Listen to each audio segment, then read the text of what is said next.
6వ తరగతి తెలుగు పాఠ్యపుస్తకంలోని పాఠ్యభాగాలు అవి ఏ ప్రక్రియలకు చెందినయో చూద్దాం.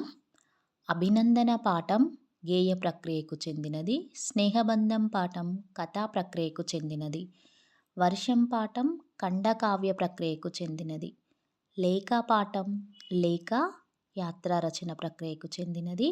శతకసుధ పాఠం శతక ప్రక్రియకు చెందినది.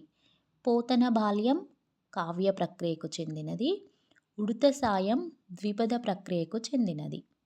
చెరువు స్వగత ప్రక్రియకు చెందినది. చీమల బారు వచన కవిత ప్రక్రియకు చెందినది. బాలనాగమ్మ జానపద కథ ప్రక్రియకు చెందినది. పల్లెటూరి పిల్లగాడ పాట ప్రక్రియకు చెందినది.